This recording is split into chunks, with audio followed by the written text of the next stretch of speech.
Banner Knowledge Bowling, and we're back in the classroom, and we want to improve your performance, and we're going to go with our next topic, the 5 adjustments.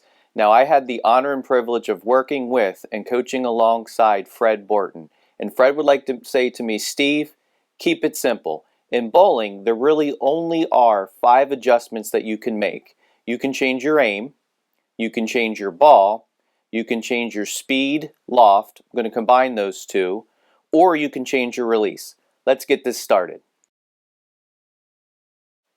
Okay, let's start with aim. What do we mean by aim? Well, for me, aim is all predicated off of where I slide.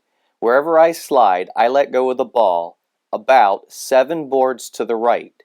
So, for example, if I wanted to play straight up the second arrow, which is board 10, I need to slide on board 17. If I do that, when I let go of the ball, it'll first touch the lane at board 10. It'll continue in a straight line through the second arrow, which is where I'm targeting and I first pick it up in my field of vision. The ball will continue on that straight line until the core and cover take over. The ball begins to slow down and hook towards the pocket. Now let's just say, playing that line, that my ball is hooking so much that it's crossing over and I need to change my aim. Well, I like to move in 2 board increments, and by moving in those 2 board increments, for example, I could move 4 boards to the left. So in this example, I would slide on board 21. Doesn't matter where I start, it matters where I end up at the foul line. If I slide on 21, the ball will first touch the lane 7 boards to the right or on board 14. It'll now continue on a diagonal line through the second arrow, which is at board 10, and that's where I first picked the ball up in my field of vision. The ball will continue down that straight line until the core and cover take over, and it begins to slow down and hook back towards the pocket. So that's one way to adjust your aim.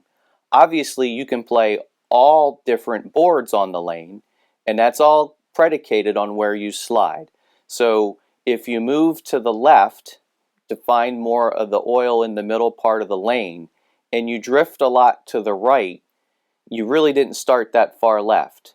So it's all predicated on where you slide and that launch angle that you create compared to the gutters. Okay, on to our next topic. So let's talk about the ball. We can make an adjustment with the bowling ball. What we're going to do is we're going to put the ball chart up, and if we look at the ball chart, we're going to notice that they make balls that are stronger and balls that are weaker.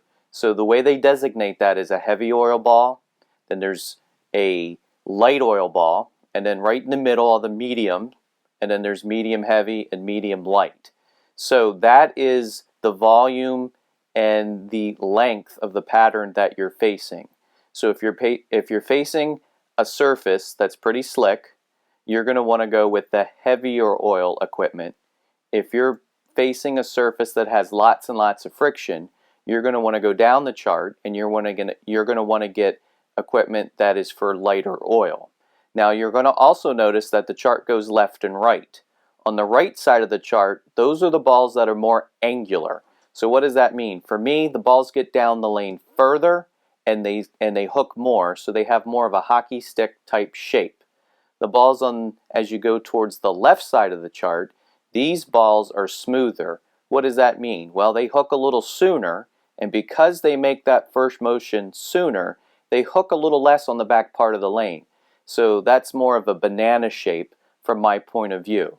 So obviously, we can make adjustments based on the conditions that we're facing with the bowling ball. If we need to get the ball to have a little more hockey stick shape, we can move to the right side of the chart.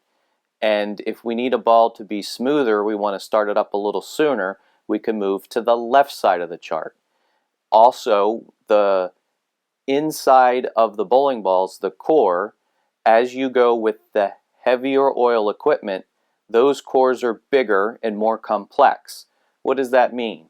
Well, because the cores have more mass to them and they're larger, the balls are more unstable.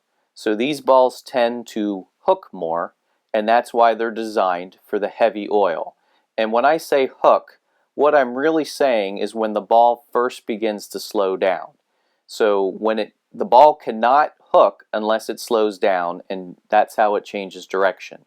Now, if we're bowling on conditions where the ball is starting to hook too soon and we need to get it further down the lane, we can go with weaker equipment, so we can go down the chart. And we can fine tune it by going left or right on that chart so that we can make the ball either smoother or more angular. Okay, on to our next topic. So let's talk about speed and loft. So I'm going to combine these two because I feel like they are very closely related. And what we mean by speed and loft is obviously the velocity at which we throw the ball and how we let go of the ball at the foul line and when it first touches the lane. So let's talk about speed. One of the things with speed is if you increase the ball speed, the reason you're doing it is because you want the ball to get further down the lane. So you want to delay when the ball first begins to slow down. I caution you, if you use your hand and arm to increase the speed, you can potentially also increase the rev rate, negating some of the advantage that you're trying to get with the ball speed. The way that you increase your ball speed is by increasing your foot speed. So what I like to think about on a scale of 1 to 10, I'll rate how fast I am going to the foul line.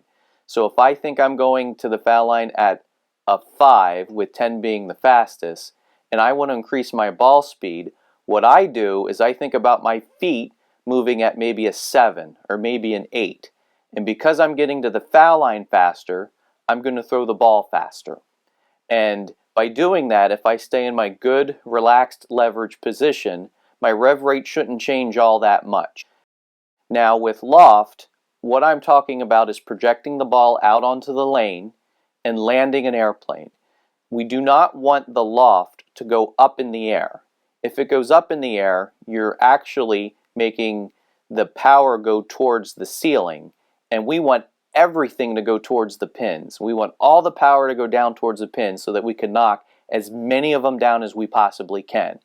So if your normal lay down point is 5-6 inches from the foul line, you can delay the ball slowing down by lofting it a little further down the lane. So you might go maybe a foot, maybe a foot and a half, maybe 2 feet. But the key to loft is that you want to land the ball as if you're landing an airplane. So all the energy and all the power is going down towards the pins because we need to knock the pins down. So we don't want the ball going way up in the air because when that ball slams into the lane, it's losing power. And the whole point of trying to generate speed or loft is to get that ball further down the lane so it's got more energy around the pins. So let's just quickly recap. With speed, I feel the best way to control it is with your foot speed.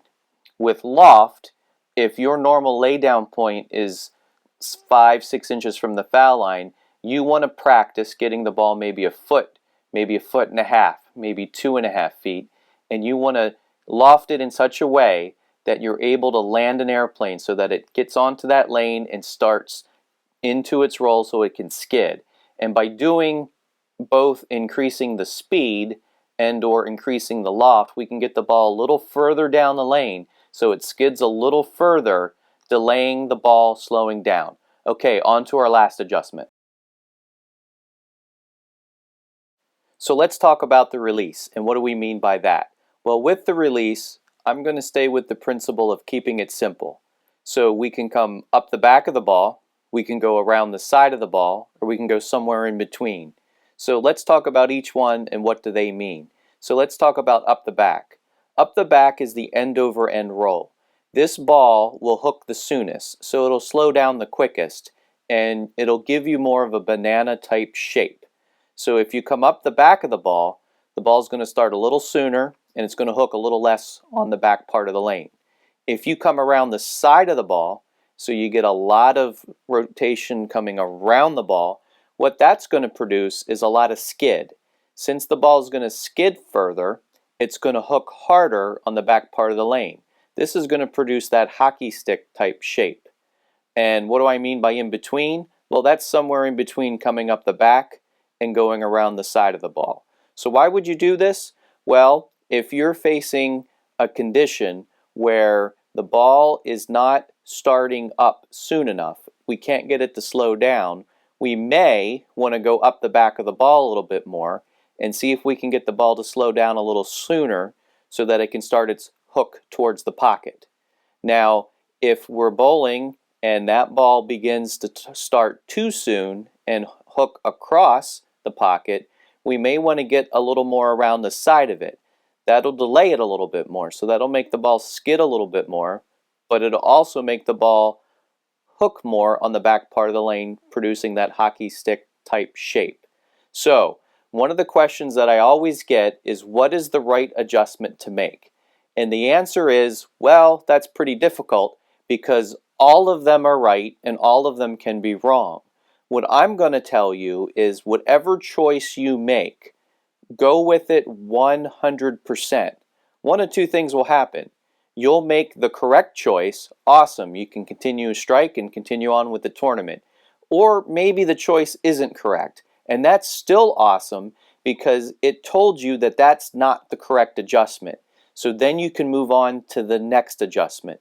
If you continue to stay where you're at, you're going to continue getting what you got. You have to be confident enough to make a choice, trust it completely, and then observe the results. So if you're going for the ball to get down the lane a little bit further, pick one of the choices and your gut will tell you which one that is. Sometimes you got to go with a weaker ball to get it down the lane. Sometimes you got to go with a little more speed or a little more loft to get it down the lane. Sometimes you feel you can do it with your wrist by coming around the side of it to get it a little bit more down the lane. Neither of these adjustments are either right or wrong. What they are, however, is a tool that is in your toolbox that you can use to combat the conditions. I highly recommend practicing with these, trying these different adjustments, and seeing how you can manipulate the roll of the ball so that when you're in the heat of competition and you need to make an adjustment, you can go to it on demand. Hope this was helpful. Can't wait to get to our next topic. Thanks a lot.